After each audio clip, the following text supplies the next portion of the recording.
election was indeed stolen, and we got to go through the court system and prove it all.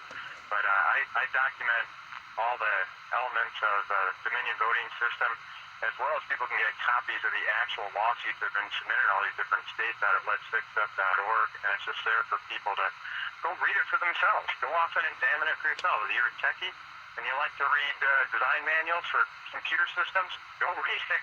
If you're a lawyer and you like to read lawsuits, it's up there too. But I want people to start going to the source data on this, not just hearing what the media is talking about, because the media is lying.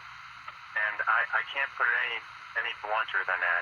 The stuff that's out there, they prefer to do ad hominem attacks against the people raising the evidence rather than actually look at the substance of the evidence being raised. You mentioned Sidney Powell's lawsuit that came out the other day. Now, Twitter, speaking of media, Twitter was like blocking her website. It's saying that there's a security issue with going to this website. Well, for them, it is a security issue. Yeah, for them, it is a security issue. But you know what? There's an American national security issue. That means that people should have access to it. That's why I think it's important to get it up on as many possible websites as possible. And that's why I put it up on letsfixup.org.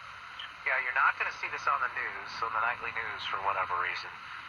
And you're not going to see this many other places. Talk radio, you may hear it talked about, the Blaze. Yeah.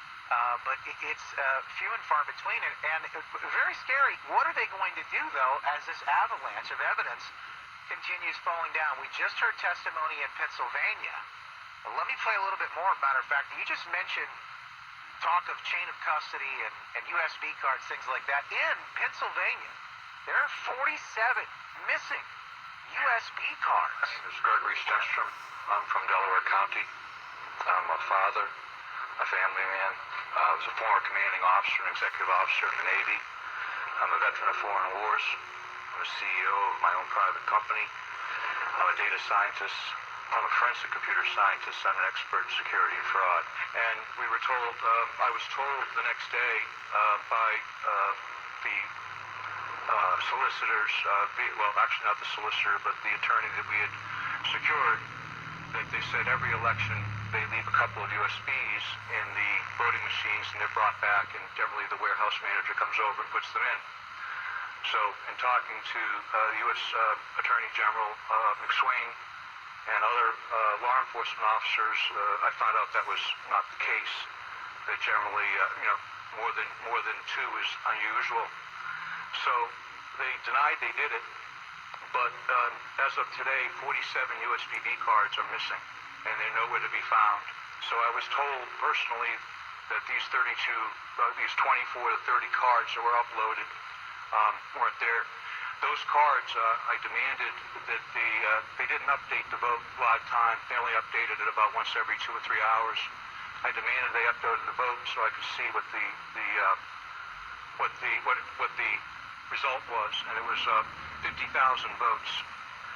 And I think as a computer scientist, an American, and a patriot, it doesn't matter who those 50,000 votes were.